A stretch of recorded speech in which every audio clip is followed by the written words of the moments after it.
Bonjour, nous sommes le lundi 27 septembre 2021, qui est un jour férié pour certains, puisque c'est la fête de la communauté française, avec une météo qui semble euh, pas très bonne en ce jour du 27 septembre 2021, en ce jour de fête. Mais par contre, on a eu du bon temps hier dimanche, avec quelques pluies. Bon, il y a eu une intermittence de pluie, mais en tout cas, la météo était très bonne pour faire des activités extrasportives ou se consacrer à des hobbies personnels ou en communauté. Donc c'était une très bonne journée hier, mais aujourd'hui, bon, tout ça a changé complètement. Donc on se retrouve avec un petit peu de la grisaille. Je vous présente ici un petit exercice qui demande la représentation d'exemples de 4 boules ouvertes. Il faut représenter 4 types de boules ouvertes. Alors, les boules ouvertes, on peut en construire tant qu'on en veut. Bon, c'est pas, je veux dire, euh, c'est pas restrictif. Les boules ouvertes, on peut en construire tant qu'on en veut. Mais ici, je vais construire 4 types de boules ouvertes. Alors, représentation, ben, c'est un dessin. D'exemple, ben, ce sont des exemples de quoi? Ben, de boules ouvertes. Et il faut en mettre 4 types. Alors, le tout, c'est de savoir qu'est-ce que c'est que des boules vertes. Alors, cette notion de boule verte demande des prérequis, bien sûr. On ne fonce pas à se poser de questions, on va dessiner une boule. Ça va pas comme ça. Ça a à voir avec les notions de topologie. Les boules vertes, c'est des notions relatives à la topologie. Et je dirais même plus, ce sont des notions qui sont relatives à ce qu'on appelle l'espace métrique. C'est pour ça que je vous dis que vous devez savoir ce que c'est qu'un espace métrique avant d'entreprendre ce qu'est une boule verte. Ne pas connaître ce que c'est qu'un espace métrique, on ne sait pas appréhender ce que c'est qu'une boule verte. Donc il y a des prérequis, bien sûr, là-dessus, à savoir.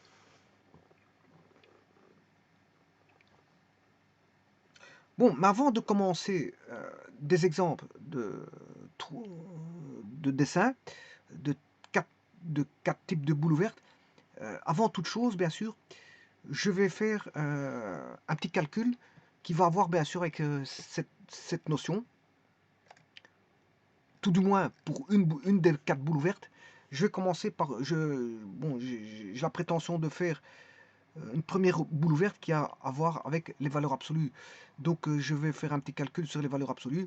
Et puis par après, ben, je vais faire la correspondance déjà d'un exemple type de boule verte vers des valeurs absolues vers un exemple type de boule verte. Et puis je ferai les 3 autres. Bon, j'irai les chercher bien sûr facilement sur Internet et les construire.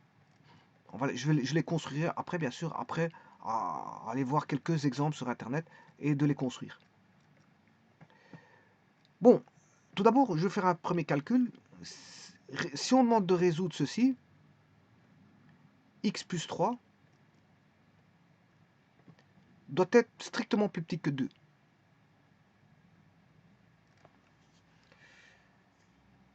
X plus 3 doit être plus petit que 2. Ben, ça signifie que, bon, une valeur absolue, vous aurez compris, on aura x plus 3 si, bien sûr, on aura x plus 3, peut-être soit, on peut prendre x plus 3 ou son opposé. C'est ça que je veux dire. En d'autres termes, c'est comme si vous aviez x plus 3 avec son plus et son moins ici.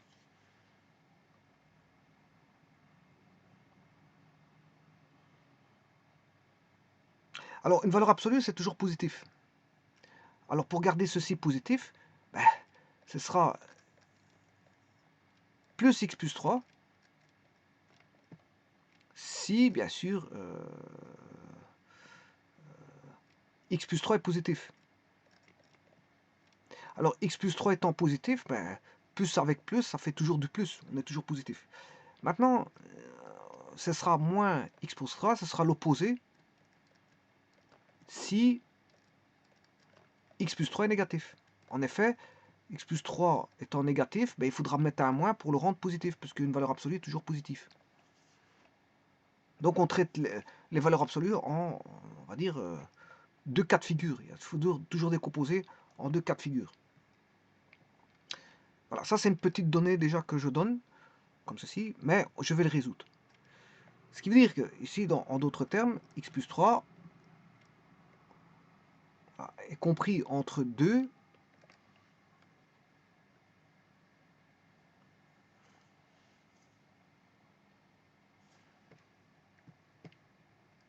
bien sûr si x plus 3 est positif, hein.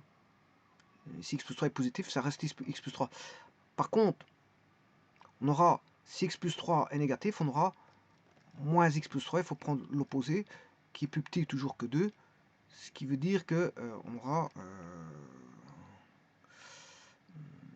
donc si dans les inégalités, si vous avez 4 qui est plus grand que 2, effectivement, comment est moins 4 par rapport à moins 2? Si je prends les opposés, le signe s'inverse, hein. C'est une propriété des inégalités.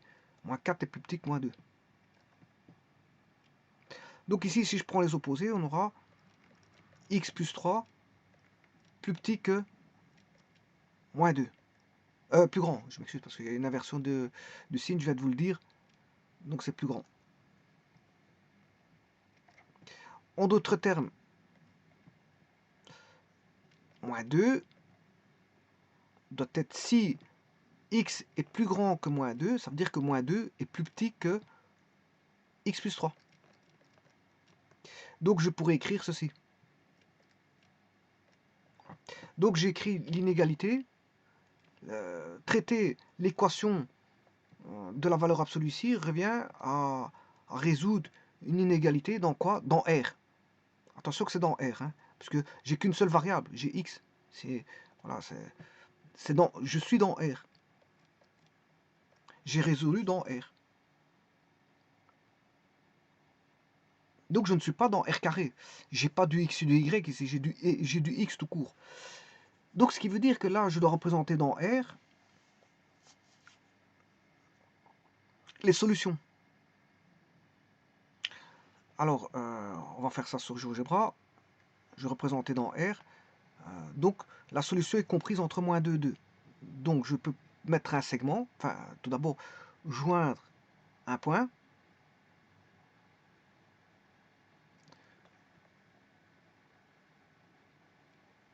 Voilà, moins 2 en 2.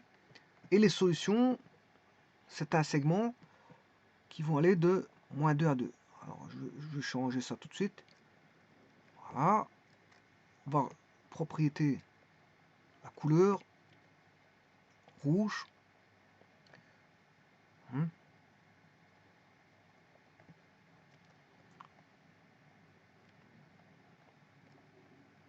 Alors, je vais essayer de changer la propriété des points.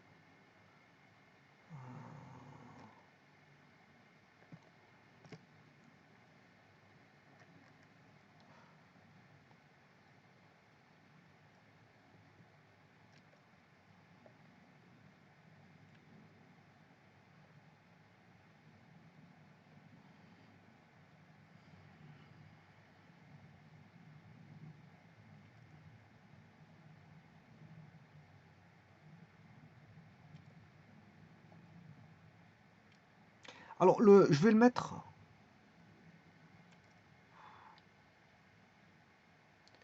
Je vais le mettre en rouge. Bon, rouge, ça veut dire qu'on ne prend pas. Oui, alors, c'est vrai que si je mets là, j'aurais dû pas mettre en rouge. Bon, je vais recommencer ça. Je vais mettre la couleur bleue. Bleu, je prends. Ça veut dire qu'on prend les valeurs. Bleu, on prend.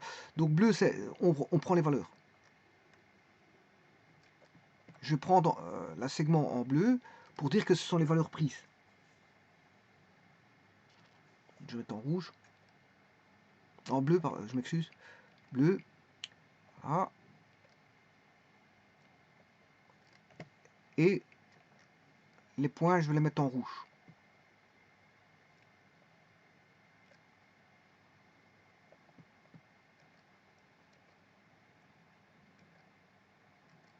Voilà. Ça veut dire que les valeurs de moins 2, 2 ne sont pas prises. Mais on prend toutes les valeurs comprises entre moins 2, 2. Et ça, c'est la résolution, c'est la solution par la méthode, on va dire, représentation visuelle. des solutions de cette équation-là, dans R. C'est une équation dans R qui fait référence aux valeurs absolues. Donc une telle solution, ça veut dire quoi? Ça veut dire que les valeurs sont comprises entre 2 et moins 2.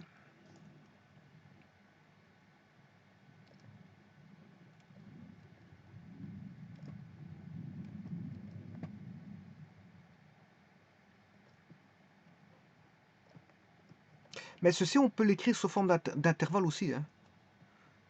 Je vais l'écrire sous forme d'intervalle. Donc vous allez voir qu'une valeur absolue se transforme en intervalle. C'est juste un intervalle. Bien sûr, on est dans R, hein, je le répète. On est dans R, on n'a pas XY là-dessus, donc on n'est pas dans R carré.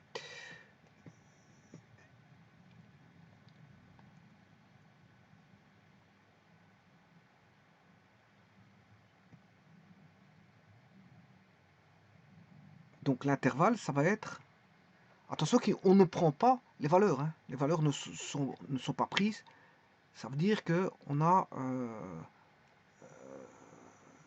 les solutions seront... Enfin, il faut les résoudre, bien sûr. X plus 3 plus petit que 2. Donc, X plus petit que 2 moins 3 moins 1. Et la seconde, moins 2 plus petit que X plus 3. X plus 3 plus grand que moins 2. Donc, on est compris entre moins 5. Ça doit être plus grand que moins 5. Et strictement plus grand que moins 5 et strictement plus petit que moins 1.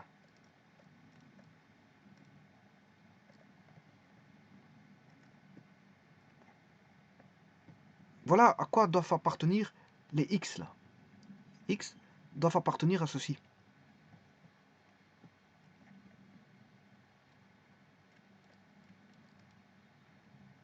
Donc les x, si vous mettez par exemple 7 plus 3, ça ne marche pas.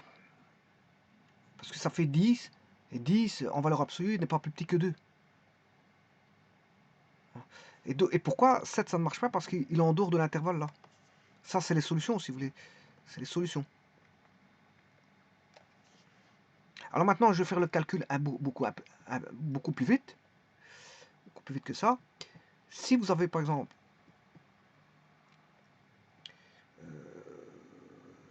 je vais prendre x moins 3 plus petite toujours que 2, qu'est-ce qu'on aura? Si vous avez compris sans résoudre quoi que ce soit, vous devez pouvoir trouver la réponse.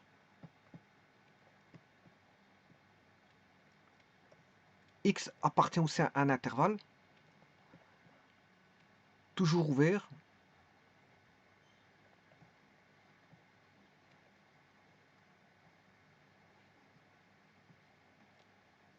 Mais ça sera compris entre 1 et 5.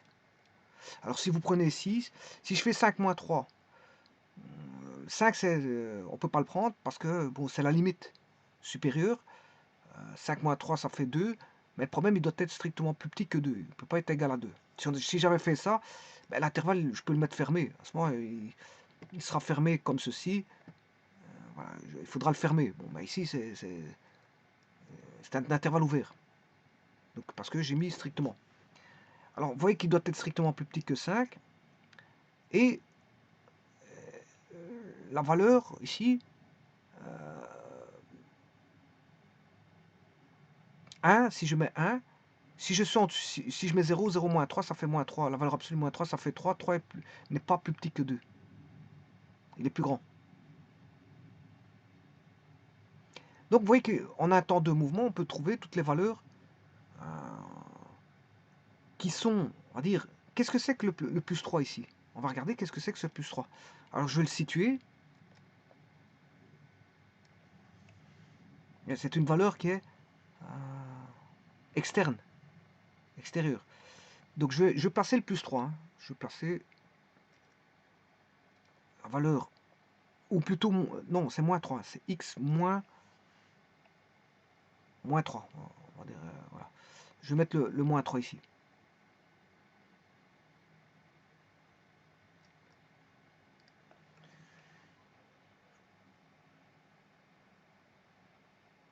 Alors si je fais une valeur intérieure, si je prends une valeur intérieure, je prends moins 1, c'est intérieur à l'intervalle AB. Si je fais moins 3,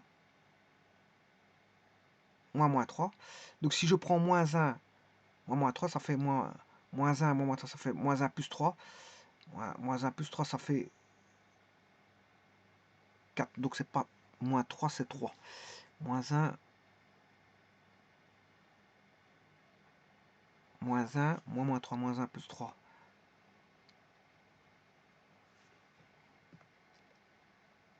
Moins 1,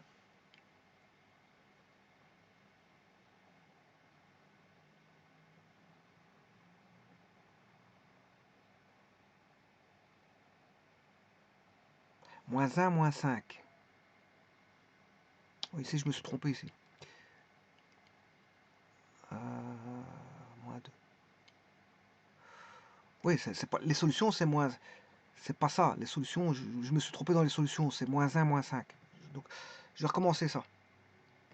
Je vais tout recommencer parce que je me suis trompé ici. C'est moins 1. Les solutions, c'est moins 1, moins 5.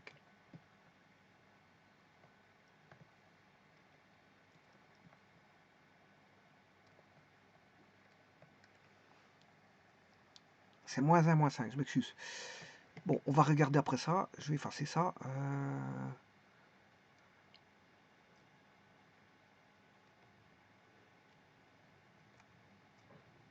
C'est x plus 3 qui doit se trouver entre moins 2, 2.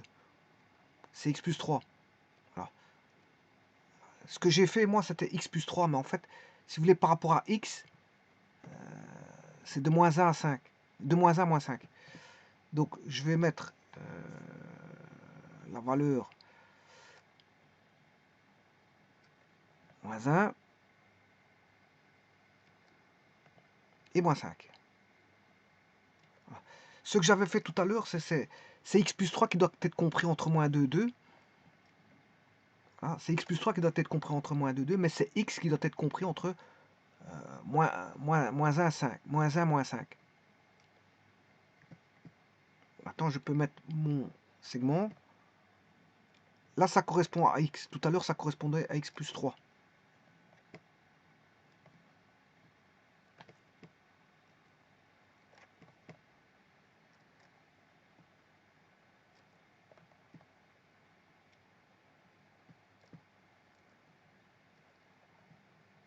Bon. Et alors, moins 1, moins 5, je ne peux pas les prendre. Hein, parce que ce sont les limites. Alors maintenant, je vais prendre la valeur moins 3.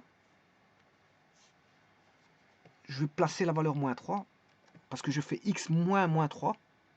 Pour avoir x plus 3.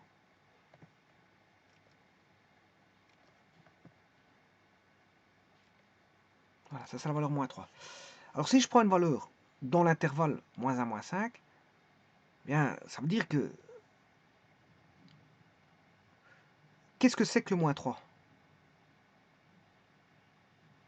Qu'est-ce que c'est que le moins 3?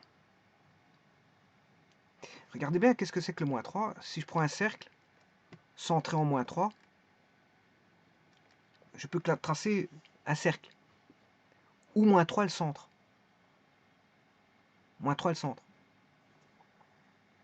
Tout comme, j'aurais pu faire la même chose avec le deuxième exemple. X moins 3, ben, on aurait un centre en moins 3. Et le rayon, il fait 2. Hein. Le rayon, ici, apparemment, il fait moins 1, moins 3. Ça fait moins 1 plus 3. Ça fait 2. Voilà, on a un rayon de 2. Donc on a un centre centré en moins 3. Et on a un rayon de 2. Et là, je viens de créer une boule ouverte. je viens de créer une boule verte. Mais c'est un exemple de boule verte qui est spécial. Parce que les boules vertes, je vous ai dit, on peut en créer toute une panoplie de boules vertes. Alors, qu'est-ce que je viens de créer?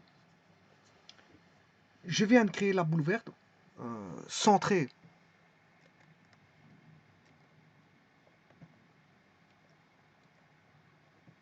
Ça, c'est une boule verte.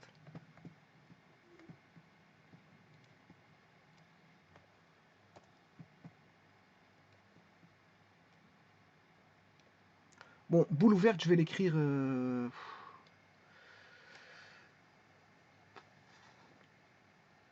BO. Boule verte. Alors, c'est une boule verte de centre -3 et de rayon 2. Bon, celle-ci, c'est une boule verte de centre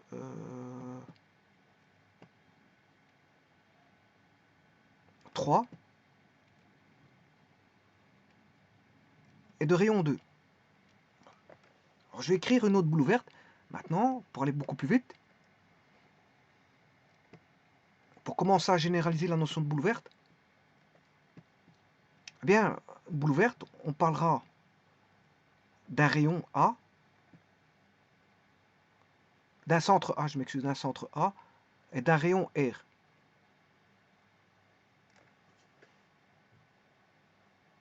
Et donc, cette boule verte, vous aurez compris, ben, c'est quoi? C'est X moins A, strictement plus petit que un rayon R. Voilà.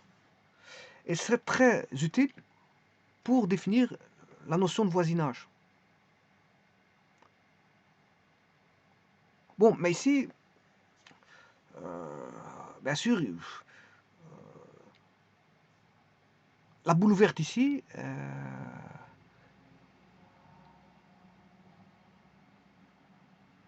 là, ça, c'est une boule verte qui a été créée.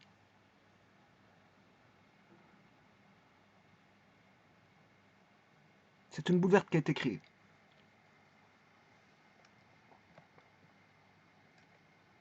Bon, mais vous allez me dire, ça, c'est une boule verte spéciale. Hein.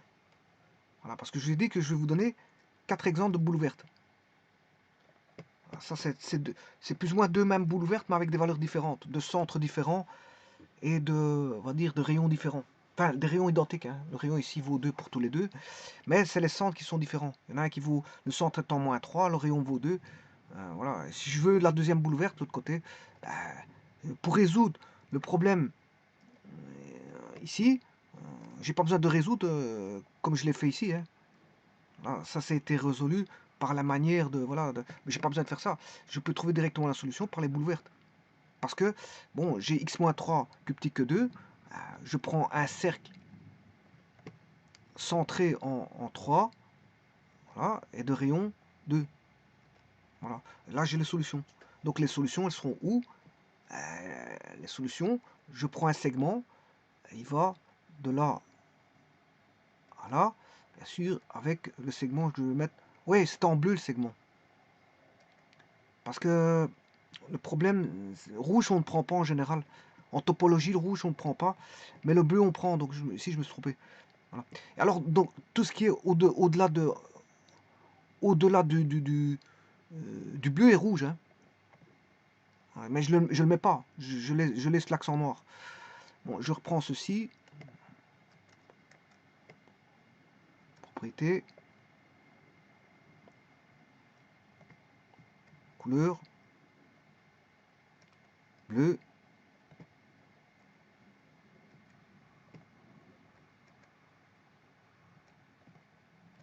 Et tout ce qui est au-delà de ce bleu est rouge. Mais je ne le fais pas. Je ne le fais pas. Bon, ben, c'est pour vous dire que les solutions de la première boule ouverte, ben, vous les avez, c'est tout ce qui est en bleu là-bas. Grâce aux boules vertes, je peux trouver tout de suite la solution. Je peux trouver tout de suite la solution grâce aux boules ouvertes.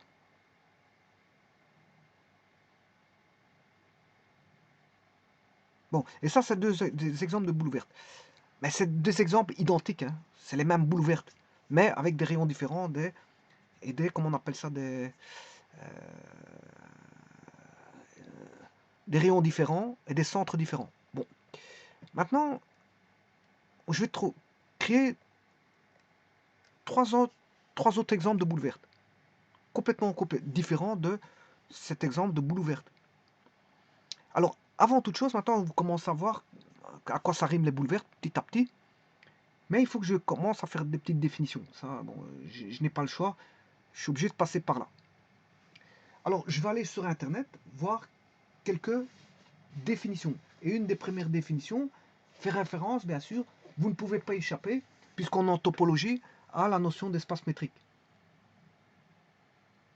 Alors, comment définir la notion d'espace métrique? Généralement, on parle de distance, hein, quand on voit, voilà, on a des points, hein, parce qu'il faut quand même, si on est dans le plan, ben, on a des points, on définit la notion de distance par une définition donnée.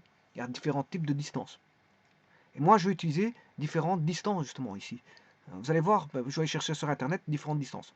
Et je vais en créer des boules ouvertes grâce à ces distances. Et les dessiner, c'est surtout les dessiner, parce que c'est ça qui est demandé dans l'énoncé, c'est représenter des exemples de 4 boules ouvertes. Mais je vais aller chercher des distances. Mais je vous dis, on peut créer des boules vertes de ce qu'on veut. Voilà, ici, je vais en faire 4 exemples, c'est déjà bien. J'en ai déjà pris un avec deux mêmes boules ouvertes, mais avec des rayons différents et des centres différents. Alors, avant toute chose, je vais définir la notion d'espace métrique. Et notamment de distance. Alors, on parle de distance sur un ensemble de valeurs. Alors, cet ensemble, je vais l'appeler E. Alors, il y a trois axiomes.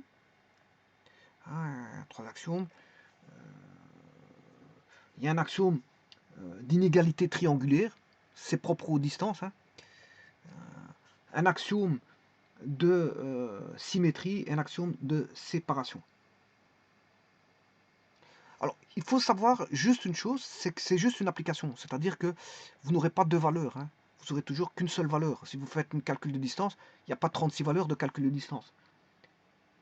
Donc c'est une application que j'appelle phi de, on va dire, E carré par exemple, hein, E carré, dans R. Donc là, on va partir du plan pour avoir une valeur de mesure de distance. Donc on aura une valeur dans R.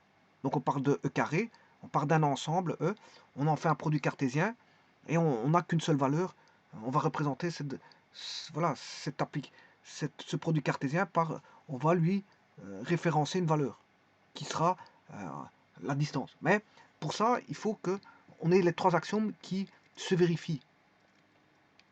Il faut qu'on ait les trois axiomes. La première axiome, je vous l'ai dit, c'est quel que soit xy, bien sûr appartenant à R carré, à E carré, je m'excuse, à E carré, on prend deux valeurs, xy, il faut que l'application donc qui va retourner une valeur xy, ben, on dira qu'elle sera nulle si ben, x égale y.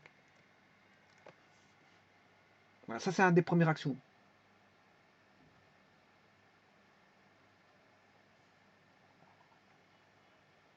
Et c'est l'axiome dit de, on va dire, séparation. C'est l'axiome de séparation. Ça veut dire que si on a une distance nulle, ben, ça veut dire que ben, c'est le même point. X vaut Y. On n'avait pas bougé là. Et ça, c'est quelle que soit la distance. Hein. Il faut que pour toute distance, qu'elle soit taxidistance, maxidistance ou une distance euclidienne, peu importe les distances, mais il faut que ça doit vérifier ça, quelle que soit la distance que vous allez prendre. Il faut que si si on a une distance nulle, ça veut dire que bah, vous êtes au même point. La seconde chose, c'est l'axiome de symétrie. Obligatoirement, quelle que soit la distance que vous allez prendre, bien, quel que soit xy appartenant à R carré, à E carré, je m'excuse, à E carré, si je calcule donc la distance f de xy de 2 points, eh bien, c'est la même chose que si je calculais, si je calcule de x à y la distance, mais c'est la même chose que si je calcule de y à x. La distance ne doit pas changer. C'est pas parce que vous la calculez comme origine x et point d'arrivée y que la distance doit être différente de y à x. Bon, ça doit être un invariant. Hein. Voilà. Le caractère de symétrie ici ordonne le fait qu'on ait une invariance de la distance si on calcule de x par rapport à y ou y par rapport à x. Bon, c'est normal. Si vous calculez une distance d'un point A à un point B, ben, elle doit être la même d'un point B à un point A. Et ça, quelles que soient les distances. C'est pas forcément la distance euclidienne qui s'y contrainte. Hein. C'est n'importe quel type de distance. Mais pour autant que ces distances-là que vous allez définir en tant que distance, bien sûr, vérifient justement ces trois axiomes. Sinon, on ne parlerait pas de distance. Alors, la distance, on peut aborder la notion de distance que si et seulement si on a les trois axiomes. Si vous calculez la distance d'un point A puis d'un point A à un point B, qu'elle est différente d'un point B à un point A, ne parlez pas de distance, elle ne fait pas partie d'un des axiomes des distances, donc elle ne pourra pas être intégrée en termes de, voilà, de notion de distance. Elle doit vraiment répondre aux trois axiomes, obligatoirement.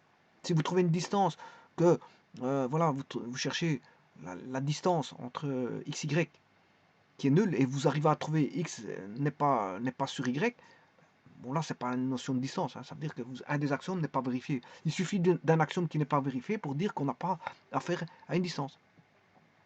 Bon, et le troisième axiome, c'est le plus typique qui est connu. Bon, les distances sont données généralement par des inégalités triangulaires. Bon, généralement, c'est ce que font les GPS. Pour trouver une distance euclidienne, par GPS, ils font par triangularisation, on calcule par triangularisation. Et généralement, si vous avez manipulé les vecteurs, ben, vous avez manipulé voilà, des triangles quelconques, des triangles rectangles, parce que c'est comme ça. Vous avez trois points forment un triangle. Donc si vous voulez trouver des normes entre un vecteur, ben, c'est la distance entre deux points.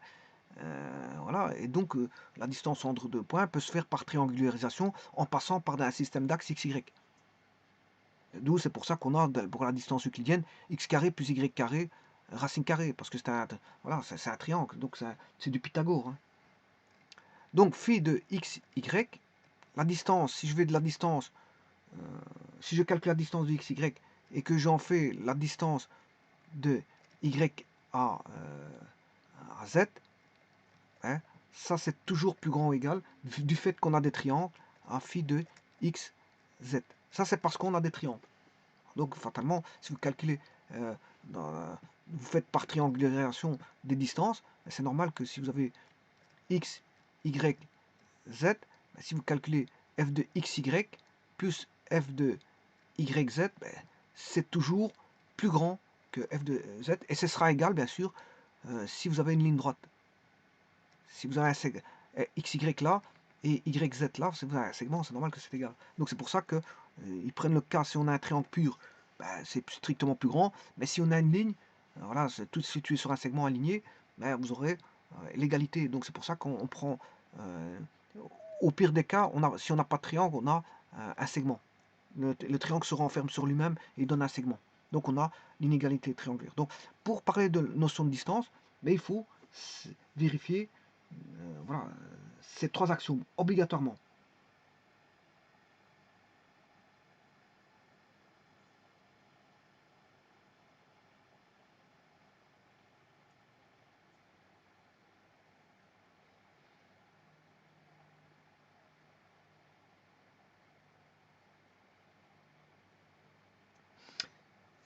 Et bien maintenant, ceci étant dit, je vais aller voir sur internet pour justement parler de boule verte. Je vais parler de boule verte. On va aller voir sur internet.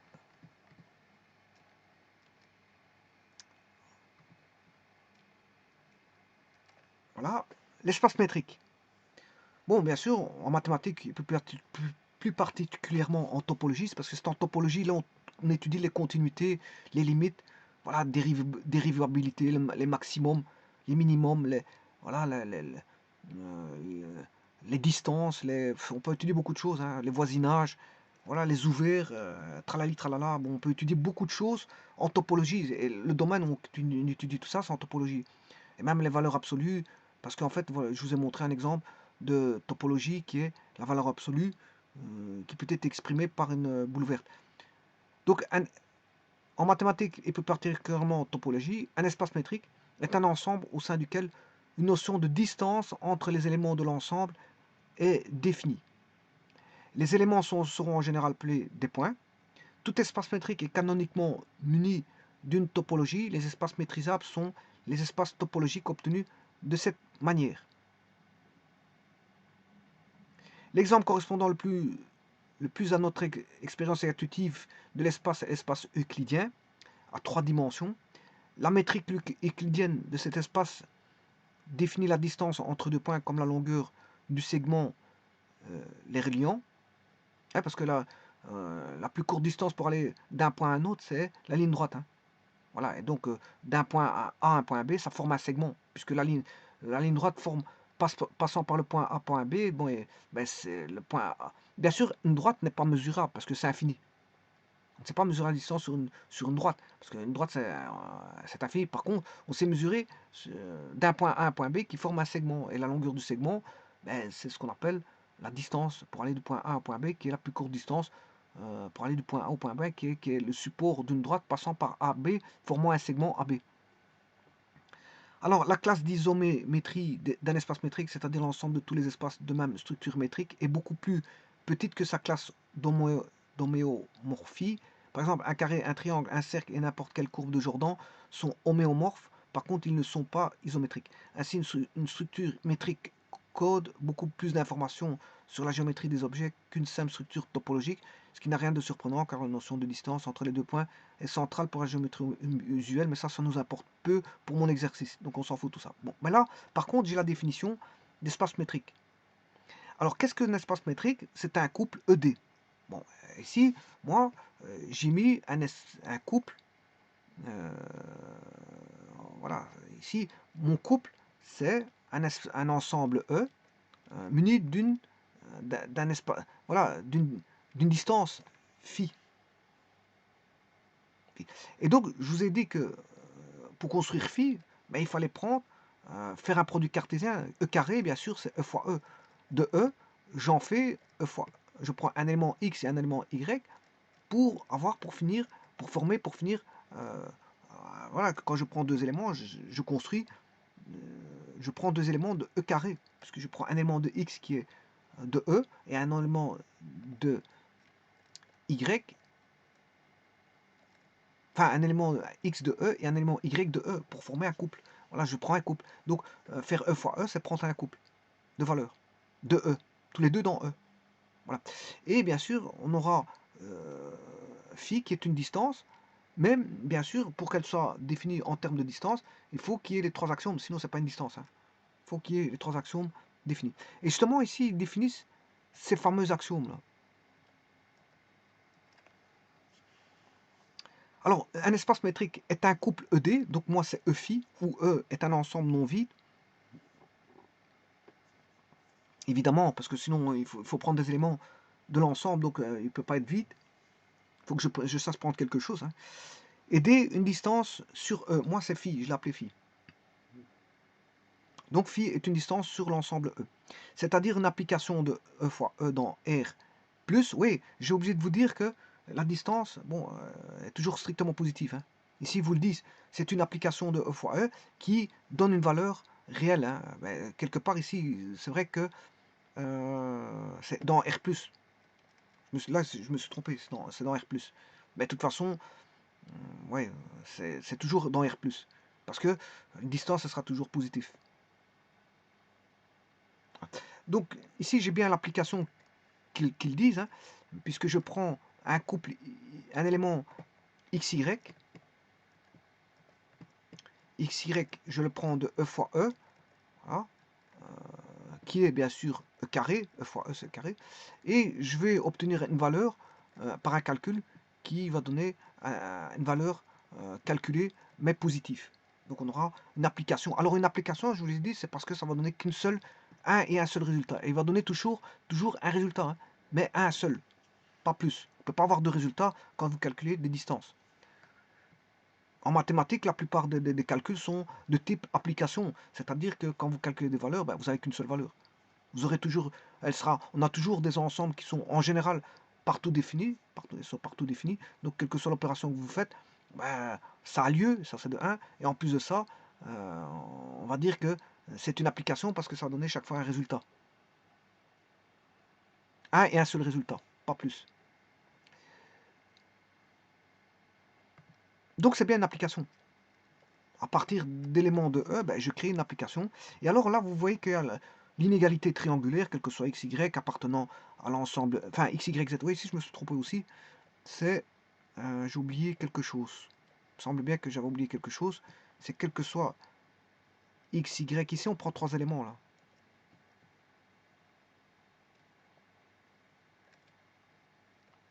Et alors si j'écris ça, alors à ce moment-là, il y a une petite correction à faire.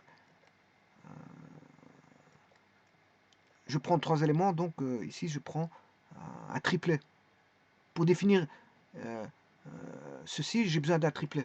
J'ai besoin de x, y, mais cette fois-ci, mais là, ce qu'il y a, je prends un triplet, d'accord, mais on traite 2 à 2 séparément x, y, voilà, y, z, voilà, et on regarde par rapport à x, z. On en fait la somme, bien sûr. C'est vrai qu'on prend un triplet. C'est x, y, z.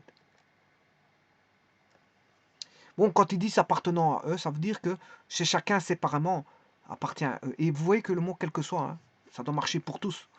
Quel que soit, vous avez le quantificateur quel que soit, ou pour tout x, y, ça veut dire que ça va là pour tout x, y. C'est une loi qui est, on va dire, partout définie. Hein. Elle est partout définie. Donc on a la symétrie distance de x, y est égale distance de y, x, que vous calculez suivant à partir de x vers y ou de y vers x, le résultat doit être le même. La séparation, si la distance est nulle, ça veut dire que ben, c'est le même point. L'inégalité triangulaire, ben, vous la voyez, elle est là. Bien sûr, si x, distance de xz plus dzy est plus grand ou égal à dxy, ben, ça veut dire que dxy est plus petit ou égal à dxz plus dzy. Hein, ça c'est bon, ça c'est normal. Alors maintenant, maintenant que vous savez qu'il y a cette notion de distance qui est définie, eh bien là je peux définir ce qu'on appelle des boules et des sphères. Bon, et moi ce qui m'intéresse ici, c'est la boule verte, et même pas la boule fermée. La boule fermée, vous introduisez simplement une inégalité. Alors vous voyez que la boule verte ici, il y a un centre qui est A et un rayon R. Donc là on va prendre un X qui appartient bien sûr à l'ensemble E, et on a tel qu'on a une distance AX plus petit que R. AX plus petit que R. Bon. Eh bien voilà, donc tout est dit. Voilà comment on définit la distance. Moi, je pourrais l'écrire autrement, bah, avec mon phi, parce qu'ici, moi, ici, ils ont parlé de d pour distance. Moi, j'ai appelé la distance qui était phi. Alors, si je veux exprimer la boule ouverte, donc je vais créer une boule ouverte. J'aurais pu créer une boule fermée. Hein, je le ferai après.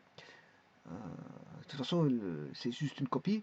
Bien sûr, quand on dit boule ouverte ou boule fermée, peu importe, on s'en fout.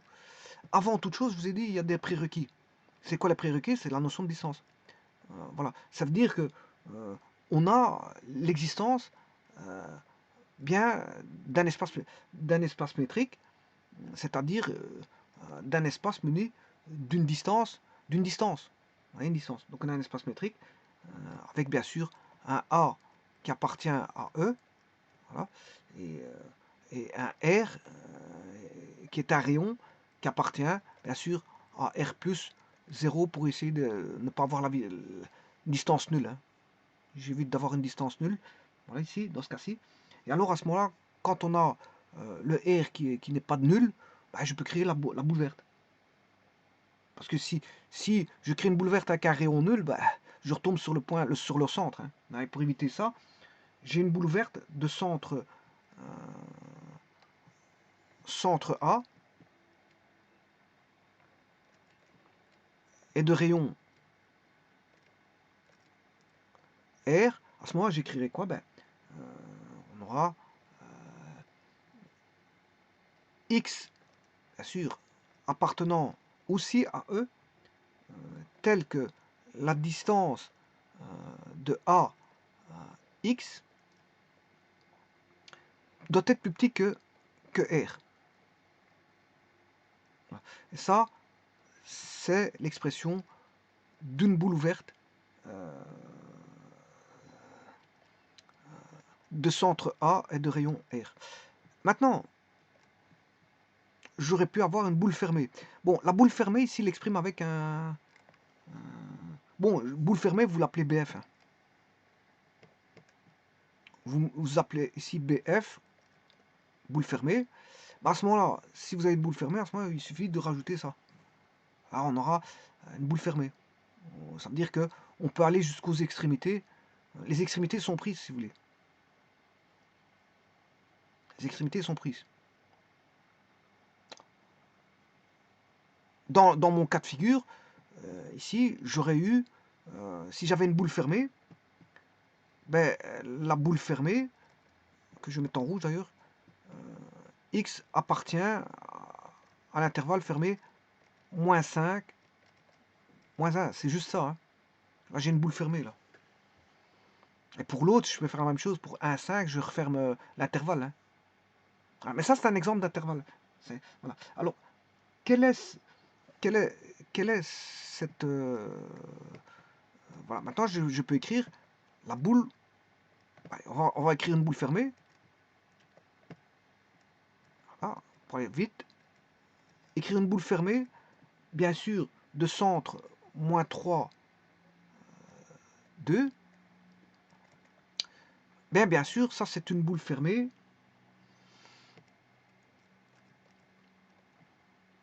de R vers les valeurs absolues. Hein. C'est de R vers les valeurs absolues. Donc ça c'est mon E qui est R. Alors pourquoi R? Parce que c'est X. Je dis, j'ai résolu ici dans R. Hein. Ce que j'ai fait ici, ça c'est une résolution dans R que j'ai fait là. Ça vient d'une résolution dans R. Je vous l'ai résolu. Je suppose que je l'ai mis. Voilà. Ça c'est une résolution d'une équation dans R. Hein. On est dans R. Voilà. Donc le E vaut R.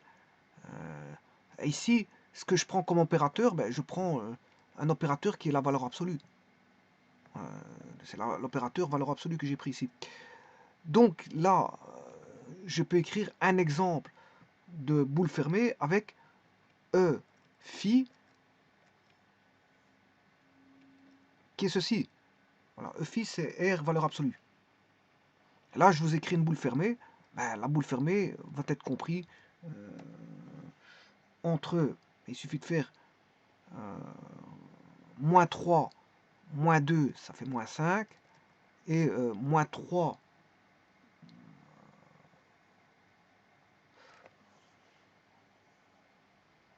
moins 3, moins 2, ce qui fait moins 1. J'ai une boule fermée là, moins 3, la boule fermée moins 3, 2 correspond à moins 5, moins 1.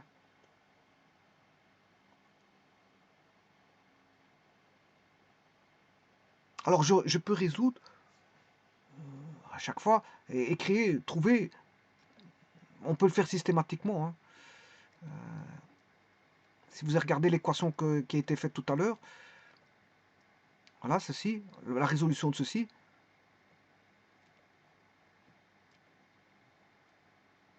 Je ne sais pas ce que je l'ai mise. Ça. Voilà, elle est là. L'équation là, ben, vous avez bien vu comment est-ce que... Si je prends une boule verte, je vais effacer un tout petit peu des choses pour mettre l'exemple que je veux.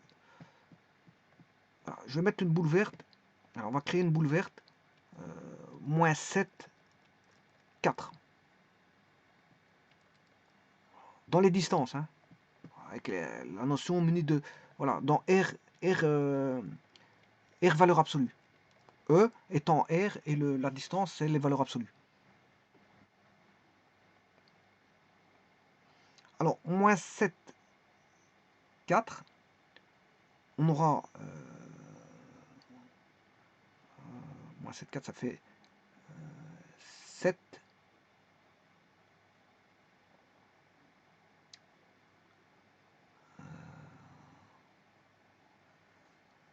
Bah, moins 7, moins 7 est le centre.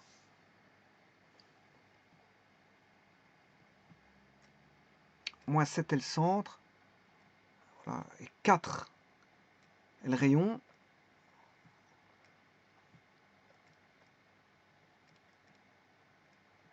Donc, moins 7 plus 4. La distance, là, elle vaut 4.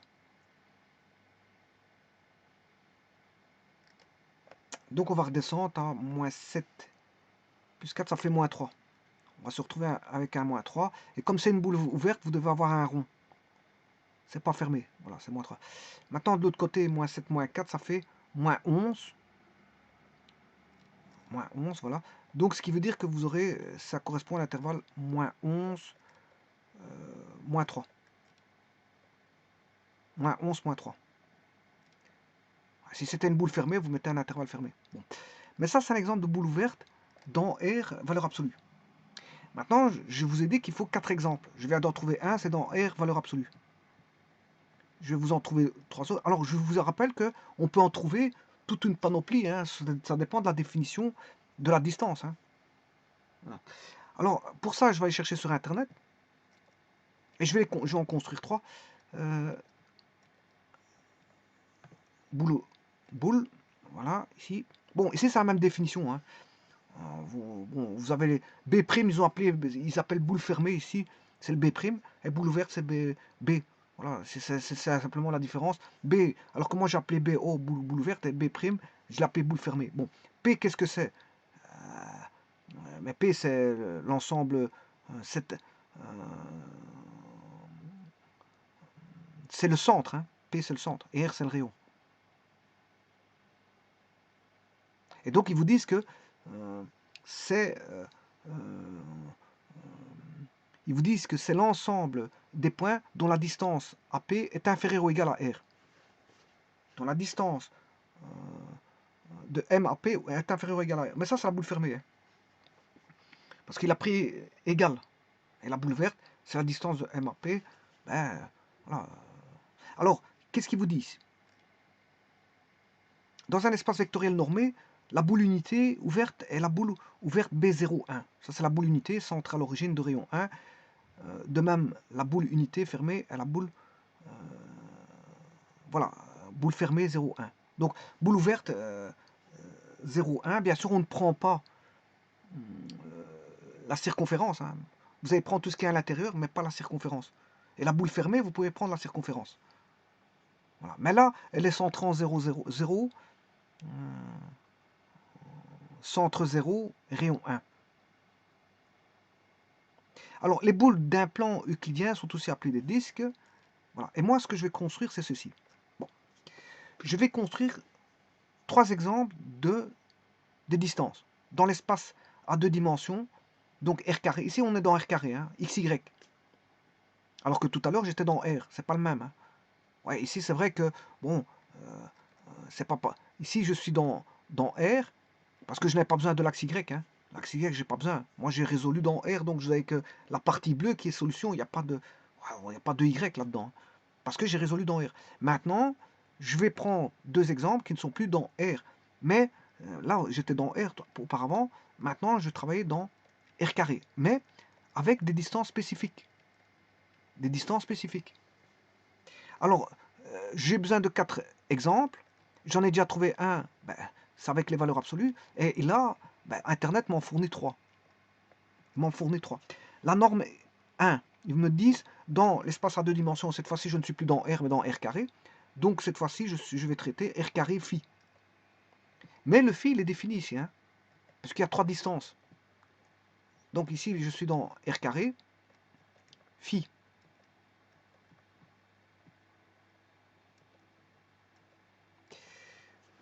Alors, je vous rappelle encore une dernière fois, je vous le dis pour la dernière fois, on peut trouver d'innombrables distances. Hein. Ne soyez pas étonnés que si vous avez une écriture qui est écrit ceci, si vous voyez une écriture comme ceci par exemple, R,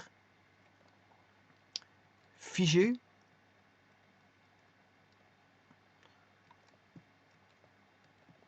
égale, enfin, une boule ouverte, je crée une boule ouverte,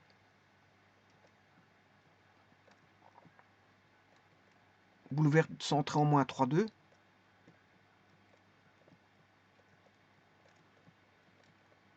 égale R. C'est normal parce que c'est la définition de la distance qui fait ça.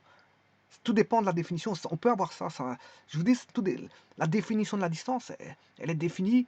C'est la distance qui va faire en sorte que la boule ouverte va donner un certain résultat. Le résultat de la boule ouverte va dépendre tout simplement de la définition de la distance. Et c'est ça le but justement de l'exercice. Ici, enfin, pas cet exercice-là, mais cet exercice-là, c'est de trouver 3 exemples de distance. 4. Il y en a une qui a été trouvée avec les valeurs absolues. Et ici, ils en donnent 3 autres. Et je vais en profiter pour travailler cela.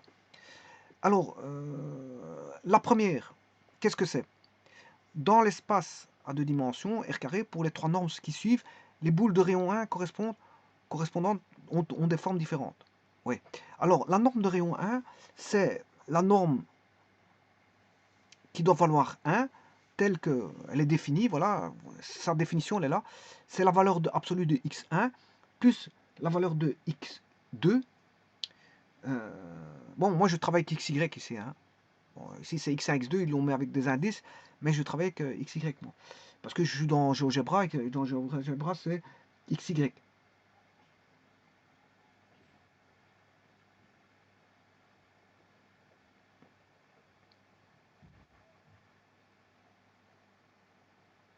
Alors, à mon avis, la norme de rayon 1,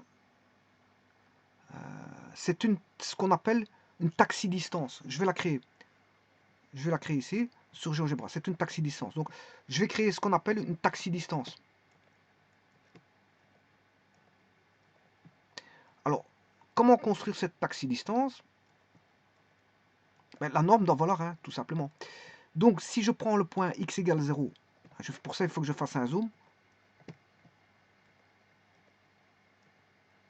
Voilà.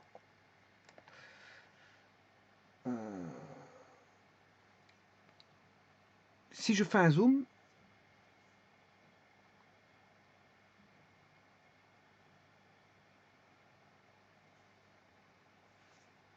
la taxidistance, je vais prendre le rayon à un point sur l'objet. Alors 0 plus 1, ça fait 1. Alors celui-ci, il est pris. Pourquoi? Parce que 0 plus 1, la distance fait 1. Il est pris. Donc il n'est pas en rouge. Je ne devrais pas mettre ça en rouge. Hein. Bleu, je l'ai mis en bleu. Bon, si je ne le prenais pas, je l'aurais mis en rouge. Mais ici, je le prends. Alors, 0 plus 1, ça fait 1. 1 plus 0, ça fait 1. La distance ici, normalement, en norme, c'est en norme. Ça, je peux prendre. Je peux prendre parce que 0 plus moins 1, la norme de 0, enfin, la valeur absolue de 0, ça fait 0. La norme de moins 1, ça fait 1. 0 plus 1, ça fait 1. Bon. Alors, maintenant, je vais prendre ici aussi, la norme de 0, ça fait 0. La norme de moins 1, ça fait... voilà. Donc, maintenant, je vais relier par des segments. Pas une droite, mais des segments. Je vais remettre le point.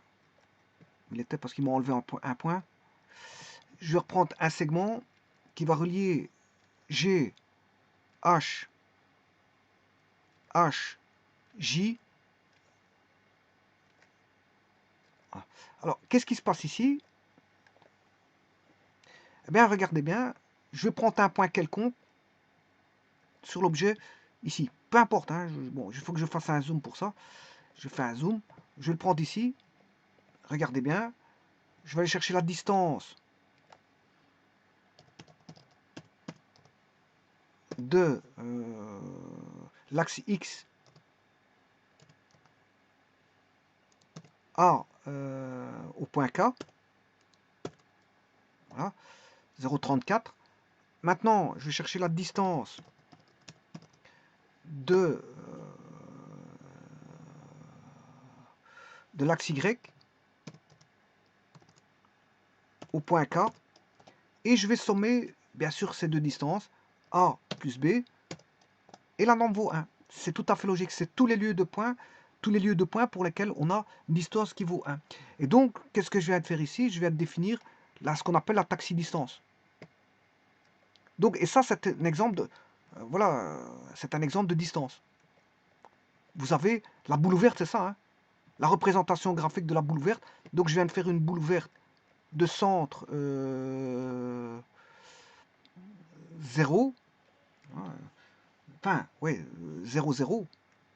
Puisqu'ici, je suis dans R carré, je suis obligé de mettre deux valeurs. De rayon,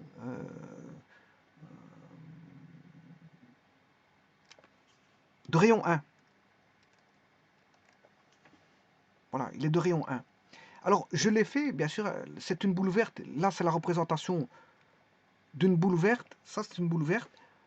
Alors, boule, ça ne veut pas toujours dire qu'on a un cercle. Hein. Ça dépend de la distance. Je vous dis ici, on a un losange. C'est un losange ici. On a 4 côtés identiques avec voilà, les diagonales qui sont des perpendiculaires. Donc, on a bien un losange. C'est ce qu'on appelle la taxidistance.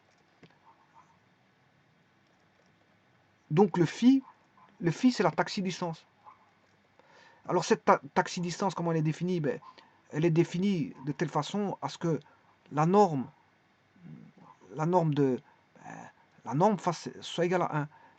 La norme de quoi? Ben, la norme de la valeur absolue de x plus la valeur absolue de y doit valoir 1.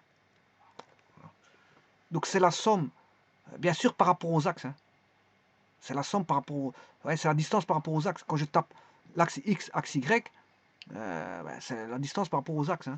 Axe X, voilà, à K, l'axe Y par rapport à K. Bon, c'est par rapport au... bon, donc, on a quand même une perpendiculalarité là-dessus au niveau des distances. Hein, pour aller de là, voilà.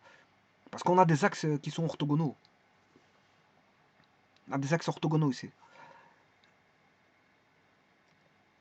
Alors, ça, voilà.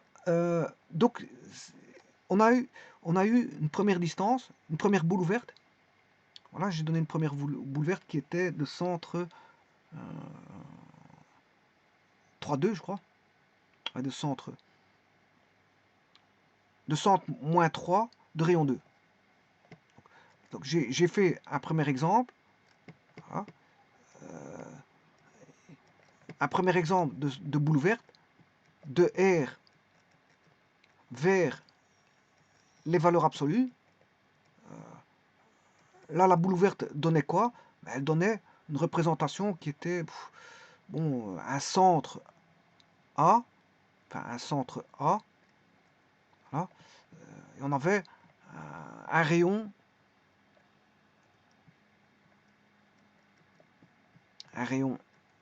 donné ici, R, on avait un rayon R. Voilà. Et alors, n'oubliez pas que ça, comme c'est une boule verte, on ne prend pas. Et alors, on était dans R. Hein. Je vous rappelle qu'on était dans R. Alors maintenant, qu'est-ce que je viens de faire? Ben, je viens de faire une boule verte de là. Une boule verte de dans R carré vers la distance qui est la taxidistance. Voilà, là, on a créé une boule verte. Et cette boule verte n'est rien d'autre qu'un losange. Et alors, on prend toutes les extrémités de ce losange. On prend les différents points. Ici, on les prend. Hein. Ces points-là, on les prend. Parce que ça fait toujours 1. 0 plus 1, ça fait 1.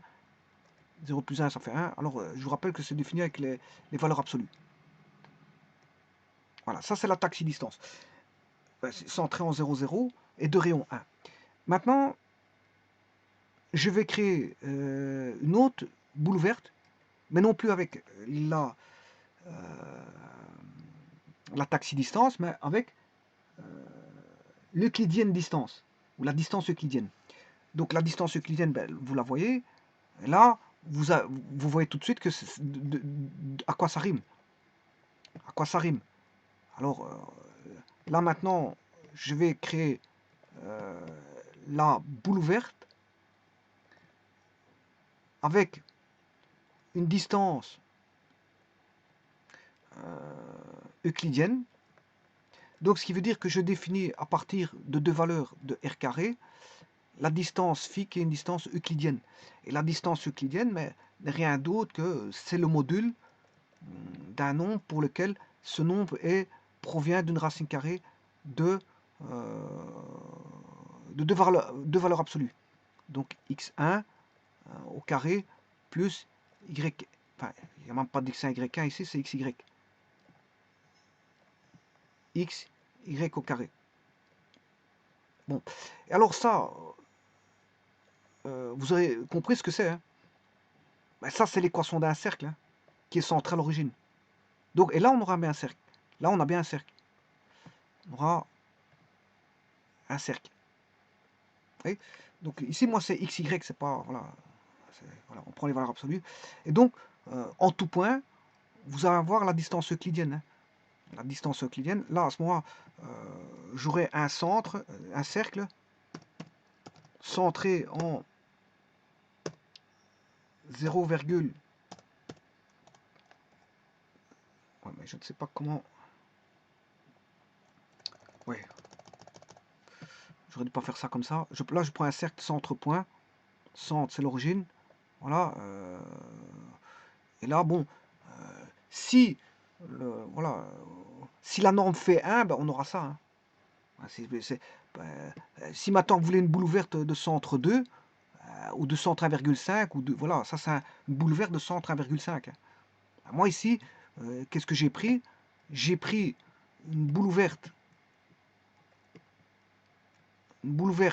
centrée en 0, 0. Ah ouais, j'ai oublié de vous dire quelque chose. On ne peut pas prendre, bien sûr, l'extrémité, donc le cercle est en rouge. Hein.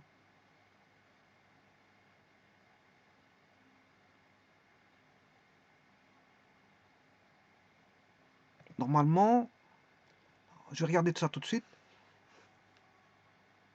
Oui, la norme fait 1, donc je peux prendre tout. Par contre, pour les racines carrées, distance euclidienne, oui, tant qu'elle est égale, c'est bon. Oui, non, c'est bon, c'est le cercle, je raconte une bêtise. C'est le cercle, ouais. Le lieu, c'est ça, hein. C'est un cercle. Je raconte une bêtise, non. Je peux prendre ça, c'est pas un problème. Voilà.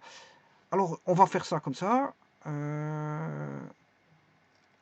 Donc, c'est centré en 0, 0, mais de rayon 1. Et là, on a vraiment, quand on a une distance euclidienne, la boule ouverte est un cercle. Voilà. On a un cercle. Alors, je vais résumer la chose ici. Quand on a une distance qui est une valeur absolue, mais qu'on a pris R, on a un segment. Quand on est dans R carré, qu'on a une taxidistance, on a un losange. Voilà. Quand on est dans R carré, qu'on a une distance euclidienne,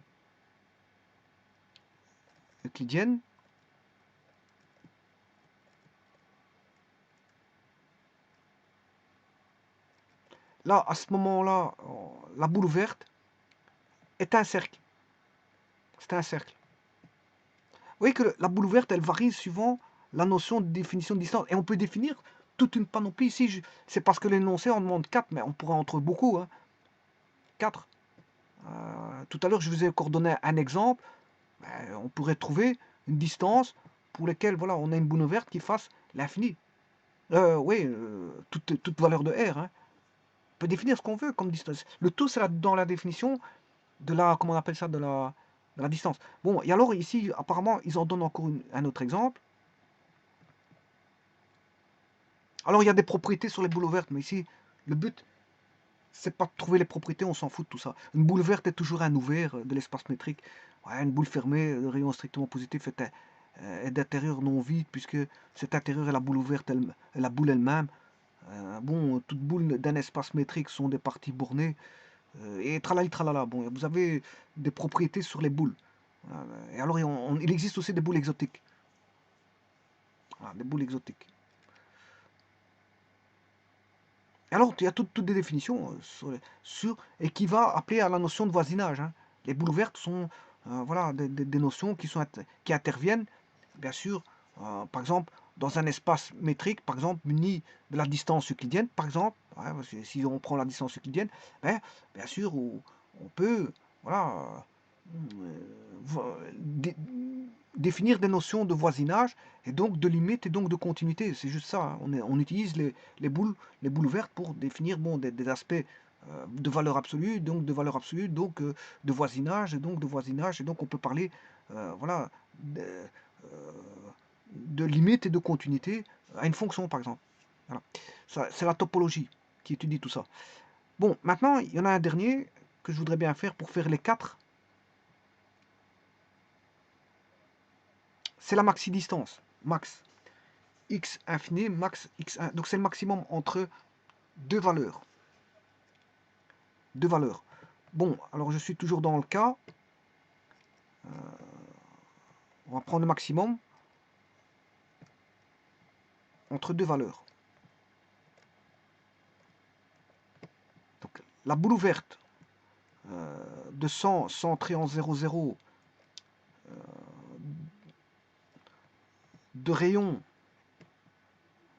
1, voilà, est définie comme étant le maximum de la valeur absolue de x virgule y. C'est le maximum. Voilà, il est défini comme étant le maximum. Alors ce maximum, ben, la plus grande valeur maximale de x, ici, en x, ben, ce sera 1. Ce sera 1.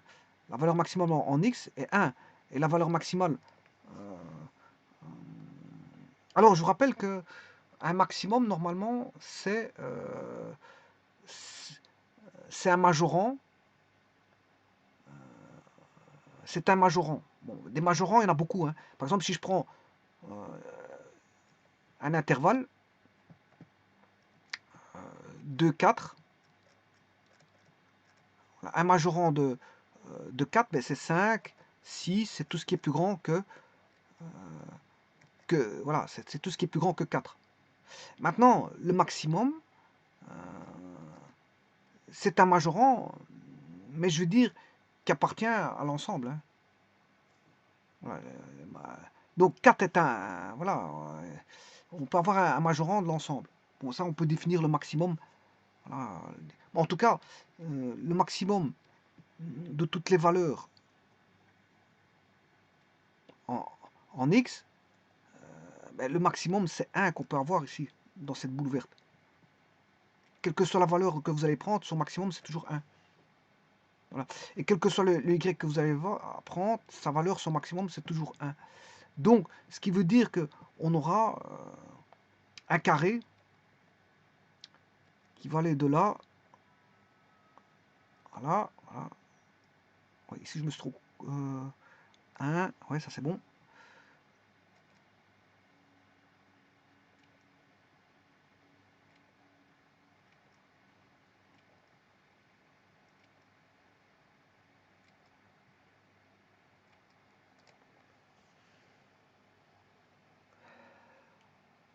Voilà, donc le maximum, il est compris entre moins 1 et 1.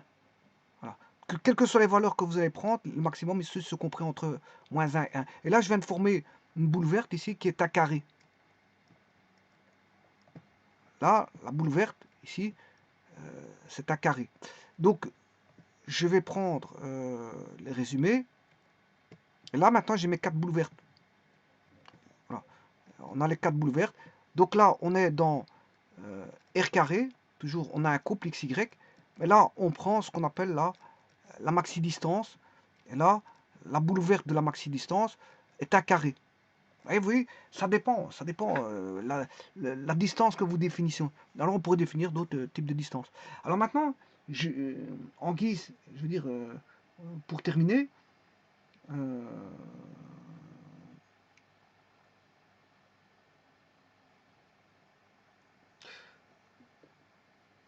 voilà, et ça, ce sont les représentations graphiques, différentes représentations graphiques.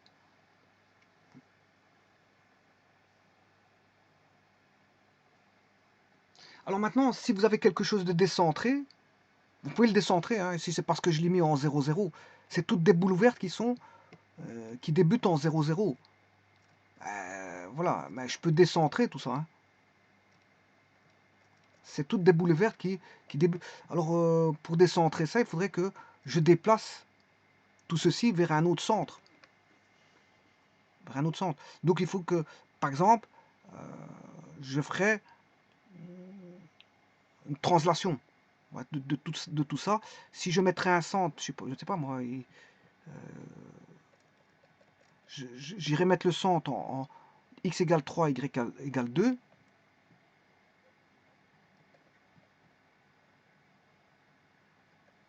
Voilà. Ce qui veut dire que là, je dois tout déplacer, je dois faire une translation de tous ces objets. On aura une translation de tous ces objets. Donc pour aller beaucoup plus vite, bien sûr, une translation, j'aurai un centre, une boule verte centrée en 3,2 et de rayon 1. Alors pour avoir de rayon 1, je ferai donc un polygone par exemple. Pour là,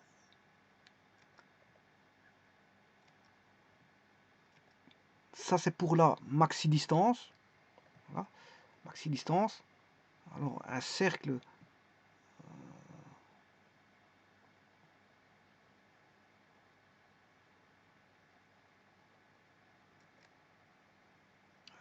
Non.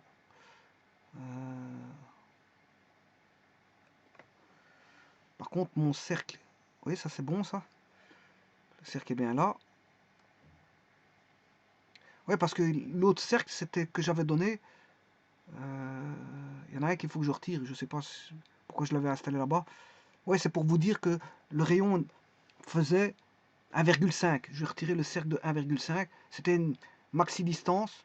Enfin, je m'excuse, une distance euclidienne de rayon 1,5. Donc c'est celui-ci. Il faut que j'enlève celui-ci. C'est pour vous dire que c'est un autre rayon, ça. C'est un autre rayon, tout simplement. Et alors, le dernier, il faut que je place 4 points.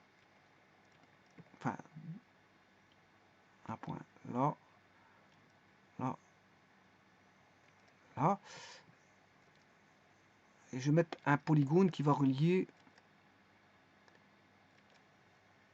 ceci, ceci, ceci. Voilà. Et ça, vous avez des boules vertes de centre 3,2 et de rayon 1. C'est toutes des... Voilà, vous avez des boules vertes en maxi distance, taxi distance et euclidienne distance de centre x égale 3, y égale 2, voilà, et de rayon 1. Bon, maintenant, je peux changer le rayon. Vous allez avoir un agrandissement de tout ça, tout simplement. Voilà, vous allez avoir un agrandissement. Le cercle va s'agrandir. Voilà, le carré va s'agrandir en fonction du rayon, bien sûr. C'est le rayon qui fait tout. Voilà. Et donc là, vous avez 4 exemples de boules vertes. Alors, boule verte, ça ne veut pas dire en topologie, ça ne veut pas dire que vous avez forcément, je veux dire, un cercle. Loin de là. Ça peut être un segment. Ça peut être le premier exemple que j'ai pris avec les valeurs absolues, c'était un segment. Voilà, on avait un segment qui allait de moins 3 à je ne sais plus combien, moins 1, moins 3. C'était un segment là. Je ne sais plus combien il valait, mais en tout cas, on avait un segment. Là, j'avais un segment qui allait.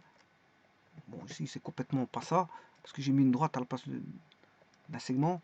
Je vais chercher un segment. Voilà. Vous mettez un segment de moins 3, par exemple, à moins 1. Ça, c'est une boule verte. Pourtant, c'est un segment.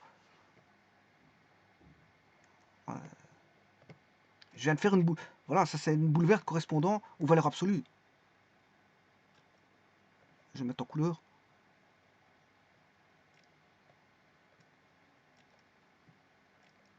Alors, je vais mettre plutôt en bleu. Voilà. Et là, j'ai une boule verte. Donc, combien de boules vertes qu'il y a ici? Ben, il y en a 1, 2, 3, 4, 5, 6, 7. Il y a 7 boules vertes. Bon, il y a une boule verte qui correspondait qui est un segment, voilà, qui va de moins 3, moins 1, bien sûr, moins 3 non compris, moins 1 non compris. Attention que le moins 3, moins 1, puisque c'est une boule verte, je dois le mettre en rouge, le moins 3, moins 1. Voilà, ils ne sont pas pris. Voilà. Ben ça, c'est une boule verte correspondant aux valeurs absolues et qui correspond à un segment. Alors, les gens, le problème dans topologie, c'est que les gens, ils font un amalgame. Quand pour eux, boule, c'est d'office une boule. Non, non, non. Une boule n'est pas forcément une boule. C'est pas parce qu'ils disent boule qu'on a une boule. Loin de là, boule, c'est voilà, ça a à voir avec tout simplement à deux valeurs qu'on va prendre. Ça peut être un losange. Ici, je vous ai montré, ça peut être un losange, un cercle, un carré ou un segment. On peut avoir toutes sortes de choses. On peut avoir voilà, un segment infini, enfin une droite infinie. Par exemple, je vous ai dit tout à l'heure, on peut définir une boule verte qui vaut R. R complet. Donc là, à ce moment, on mettra R sur un axe. C'est un axe complet. Donc là, c'est une droite. Une boule verte peut être un segment, une droite, un point. Ça dépend de la définition de la distance. Ici, on a un cercle donné par la la distance euclidienne, un carré donné par la taxidistance, ouais, et un carré donné par la maxi-distance, un losange donné par la taxidistance, et un segment donné par la distance qui est la valeur absolue. Donc ici, et là, la différence entre les deux autres, c'est qu'on a un décentrage, voilà, le décentrage hum, de la boule verte. La boule verte est décentrée, mais boule verte ne signifie pas qu'on aura une boule. On peut avoir toutes sortes voilà, tout dépend de la définition de la distance. Donc, la boule verte est liée, si vous voulez, à la notion de distance, rien de plus. Et alors, il y a toutes des propriétés sur les boules vertes. Là, bon, il faut étudier les propriétés sur les boules vertes. Voilà. Et à partir de là, on peut définir des voisinages, mais en fonction bien sûr, on définira la boule verte en fonction d'une des distances. Hein. On prendra par exemple la distance euclidienne. Alors, voilà, ou tout simplement pour définir un intervalle ou un voisinage, on ira chercher par exemple voilà, un segment. Pour définir un voisinage, on prendra un segment.